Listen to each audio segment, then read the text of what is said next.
Hello students, myself Arun Kumar Sharma, your history teacher. I hope you will be fine.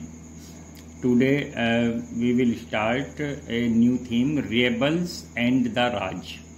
Rebels means Vidrohi or Raj. The revolt of 1857 and its representations. यानी इसमें किसने participate किया. Topic 1. Describe the events of 10 May 1857 occurred in Meerut. Meerut में 10 मई 87 को जो घटनाएं घटी थी उनको आप डिस्क्राइब करें. But late in the afternoon of 1857, the Sipais or the soldiers in the cantonment in Meerut broke out mutiny. दोपहर बाद सिपाहीज या सोल्जर जो कि कंटोनमेंट में सैनिक छावनी में रहते थे, उन्होंने म्यूटनी यानी विद्रोह की शुरुआत की. It began in the lines of the native infantry, spread very swiftly to the cavalry and then to city. यानी ये इसकी जो शुरुआत की वहाँ नेटिव इन्फेंट्री ने की, यानी पैदल सेना ने की. बाद में बड़ी तेजी से ये कैवलरी यानी घुड़सवार सेना तक भी पहुँच गई और पूरे शहर में इसको ये स्प्रेड हो गई. The ordinary people of the town and surrounding villages join the sipahis. और आसपास के जो वहाँ के मेरठ के सामान्य लोग थे या आसपास के जो विलेज या गांवों के लोग थे, उन्होंने भी सिपाहीज या सोल्जर्स को ज्वाइन किया.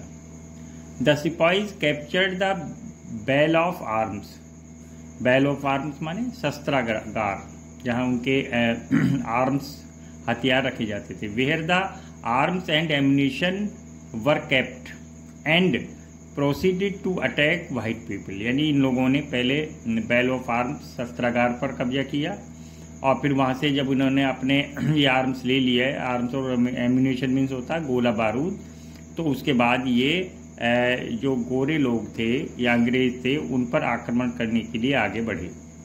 And to ransack and burn their bungalows and property. और उनके बंगला उनको बर्बाद कर दिया, डेस्ट्रॉयड कर दिया और उनमें आग लगा दी और उनकी प्रॉपर्टी जितनी थी वो भी लगभग फिनिश कर दी. Government buildings, the record office, jail, court, post office, treasury etcetera were destroyed and plundered. इन सबको ट्रेजरी मीन्स होता है खजाना, और बाकी आप जानते हैं कोर्ट मीन्स न्यायालय, रिकॉर्ड ऑफिस जहाँ सारी रिकॉर्ड रखे जाते थे, सबको डेस्ट्रॉयड कर दिया. और प्लंडर्ड का मतलब कुछ लूटने वाली चीज़ें थी उनको लूट भी ली. The telegraph line to Delhi was cut. Delhi के लिए जो टेलीग्राफ लाइन जा रही थी वो को कट कर दिया गया, और वो इसलिए किया गया जिससे कि वहाँ कोई दिल्ली में कोई इन्फॉर्मेशन ना मिल पाए. एज डार्कनेस डिसेंडेड, जैसे ही अंधेरा बढ़ने लगा, एक group of sipahis rode off toward Delhi. वो घोड़े पर सवार होकर दिल्ली की तरफ निकल गया. Students, our topic 2.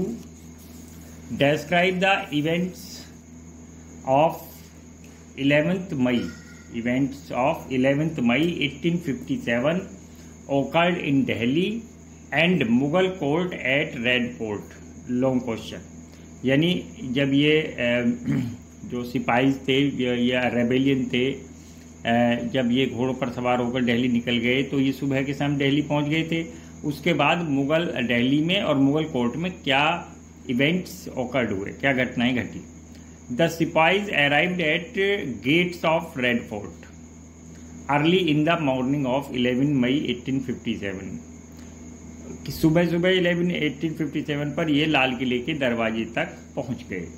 It was the month of Ramjan, the Muslims holy month of prayer and fastings. ये रमजान का मंथ चल रहा था, जैसे आप जानते हो Ramzan is a month of prayer and फास्टिंग्स.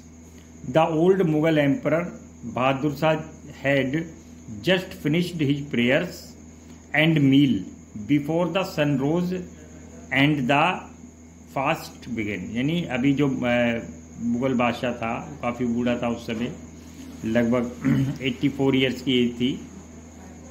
उसने अभी अपना सुबह का प्रेयर की थी और मील्स लिया था, जिसे सहरी भी बोला जाता है, और उसने अपने पूरे दिन के लिए फास्ट अभी शुरू ही किया था। He heard the commotion at the gate, उसे दरवाजे पर एक शोरगुल सुनाई दिया। The sipahis who had gathered under his window told him, वहाँ दरवाजे से बाहर एक खिड़की थी, तो ये लोग सिपाही सब वहीं इकट्ठे हो गए थे। उन्होंने कहा, we have come from Meerut after killing all the English man there. उन्होंने कहा कि हम सारे इंग्लिश मैन को मारकर मेरठ से अभी आए हैं। Because they asked us to bite bullets that were coated with the fat of cows and pigs with our teeth. उन्होंने कहा, उसका कारण बताया कि हम सरकार से लिए इतने नाराज थे, तो उन्होंने एक नया कारतूस लाए हैं और इसका जो कवर है वो हमें दांतों से काटना पड़ता है, और ये गाय व सूअर की चर्बी से बना हुआ है। This has corrupted the faith of Hindus and Muslim alike, और इस प्रकार मुस्लिम और हिंदू दोनों के ही जो विश्वास है, धार्मिक विश्वास है, उसको बहुत ही वो भ्रष्ट हो रहा है, उसे चोट लग रही है। Another groups of sipahis enter Delhi, दूसरा ग्रुप भी दिल्ली में एंटर्ड हुआ। And ordinary people of city join them, और उसमें वहाँ के जो साधारण नागरिक थे उन्होंने उसको ज्वाइन कर लिया, उसमें शामिल हो गए।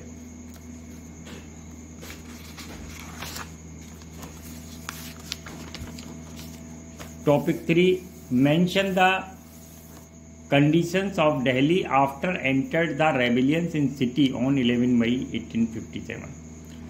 जब इन्होंने यानी जो रेबेलियस सिपाहीज और सोल्जर्स थे, व्हेन दे एंटर दिल्ली, तो what was the condition of Delhi at that time? This is our question. Europeans were killed in large number and rich of Delhi were attacked and looted. जो भी यूरोपियन उनके सामने आता था, अंग्रेज सामने आता था, उसके वो मार देते थे, और इस प्रकार जो वहाँ के जो धनी लोग थे, रिच पीपल थे, उनके भी हाउस पर, घरों पर, ऑफिस पर इन्होंने अटैक किया और उसे लूट लिया। It was clear that Delhi had gone out of the British control, और ये अब स्पष्ट था कि दिल्ली इनके हाथों से बाहर निकल चुकी थी, अंग्रेजों के हाथों से। Some sipahis rode into Red Fort without observing the elaborate court etiquette expected to them, यानी कुछ सिपाहियों ने तो यहाँ तक किया कि वे रेड फोर्ट में एंटर कर गए, चले गए अंदर, और जो वहाँ के जो एलोबरेट कोर्ट एटिकेट थे, यानी जो वहाँ जाने की जो शिष्टाचार नियम थे, उन्होंने उनका पालन नहीं किया और उसके बिना ही वो अंदर चले गए। दे डिमांडेड दैट, उन्होंने डिमांड की कि the emperor give them blessings, कि सम्राट उन्हें आशीर्वाद दे। Surrounded by sipahis, Bahadur Shah had no other option but to comply, यानी जब वो बहादुर शाह चारों तरफ ऐसे सिपाहियों से घिर गया जिनमें ना एटिकेट थे, ना मैनर थे, और तो उसे मजबूरी में अपनी यस कहनी पड़ी, और उन्होंने कहा जैसा आप कहोगे वैसा ही होगा। द रिवोल्ट दस acquired a kind of legitimacy, अब इस रिवोल्ट को एक तरह से कानूनी वैधता मिल गई थी, because it could now be carried on the name of Mughal emperor. अब इसको मुगल एम्परर के नाम पर इसको वे लड़ना चाहते थे इस युद्ध को, और आगे बढ़ना चाहते थे। Through 12 May and 13 May 1857 north India remained quiet. Once word spread that Delhi had fallen to the rebels and Bahadur Shah had blessed the rebellion. 12 और मई और 13 मई को लगभग नॉर्थ इंडिया शांत रहा, लेकिन जैसे ही ये बात सब जगह फैल गई कि दिल्ली अंग्रेज़ों के हाथों से निकल गई है और रेबल्स ने उस पर कब्जा कर लिया है, और रेबल्स को बहादुर शाह जफर ने अपना ब्लेसिंग्स आशीर्वाद भी दे दिया गया है, तो ये लगातार फैलने लगा था। इवेंट्स मूव्ड स्विफ्टली कंटोनमेंट, और जो इस बार इवेंट यानी जो घटनाएं थी, मूव्ड स्विफ्टली तेजी से। कंटोनमेंट मीन्स सैनिक छावनी, सैनिकों का निवास स्थान जहाँ रहते थे, उसमें तेजी से फैलने लगी।